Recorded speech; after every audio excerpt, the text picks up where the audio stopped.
Mas okay bang katulong mo ang homies mo o ang mga babae mo sa paggawa ng empire? Anong tanong mo niya? Kung ano mas okay, gagawa ka ng empire? Ang katulong mo ba mga homies mo o yung babae mo? Hati tough na. question. Kung siyempre isa lang yung sagot mo dapat eh. Dapat isa lang talaga. Mas di ba? So isa lang. Kung isa lang. Siyempre ang ideal pareho. Siyempre ideal. Yan tanong niya isa lang eh. So kung isa lang, anong pipiliin? Ikaw, Koy, anong piliin mo? Medyo nakakalito yun tol eh. Totoo. Parang, okay, real talk lang ha. Okay, meron akong kaibigan ngayon na pwedeng, ewan ko, hindi ako sure, na pwedeng ang iniisip niya yung kasangga niya, yung babae niya. Pero sa mata ko, hindi.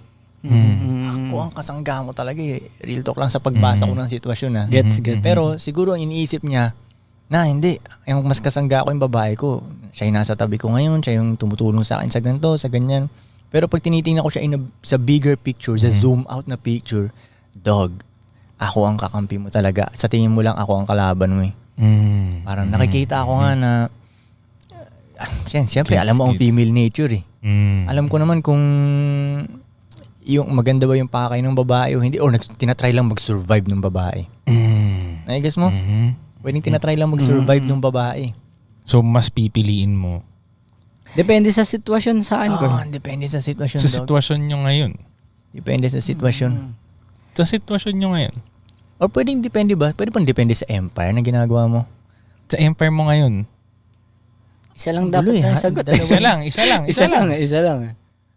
Ikaw, Koy, tingnan natin ano ang mas matimbang dun. Dog, ito. Wait. Game. Okay, siguro kung papipiliin na lang ako ng isa talaga, siguro mas homies muna ang pipiliin ko kasi ang babae tol, pwede siyang maging down ng matagal sa'yo.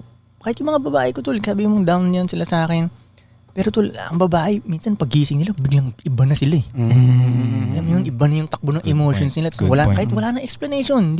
Mismo sila, hindi nila ma-explain but gusto nila mag-iba ng landas eh. Emotions over logic eh. So pwedeng may, kumbaga, slave sila sa emotions nila eh. So, tama.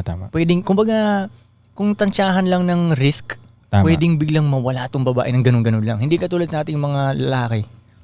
Pag meron tayo isang mission, yun lang yung mission natin kahit anong mangyari eh. Ito na, na kahit anong pang mangyari dyan. Diba nagigets mo? Yun, wala tayong biglang ganung flip.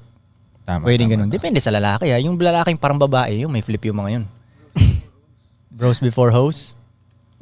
Pero kung ba, ikaw, yun yung tanong ha. Kanyari pareho sila ng qualities yung lalaking kaibigan mo tsaka yung babae.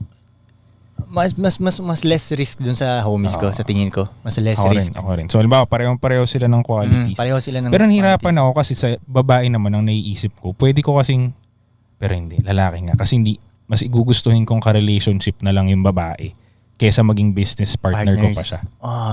Kung may chance na, alam mo yun, magkasama kami na wala nang business involved dahil made it na ako, mas gusto ko yun. Diba? Yeah. Ako, hindi ko na lang gagawin business partner yung babae. Gagawin ko siyang tumutulong sa akin. Yun. So, iba yun sa business partner eh. Yun. Mas ideal yun. Parang employee siya ba? Parang ganun yan. Tulungan mo ako dito. Ganun. Yun, mas gugustuhin ko pa yun. Pag business partner, parang may karapatan pa siya. Kaysa sa 50-50 kayo. Malaki din ang responsibilidad masyado. Magkaroon lang sila, magkakaroon na ng chemical imbalance eh. Pag niregla sila? Yung pa lang, magkakaroon sila ng chemical imbalance so hindi natin maiwasan magkaroon sila ng emotional-based decision. So, yeah man, ibang-iba talaga. Kung papapiliin lang naman ako, bawa parehong-pareho nga sila. Totoo. Pag meron sila, ibang-iba talaga sila.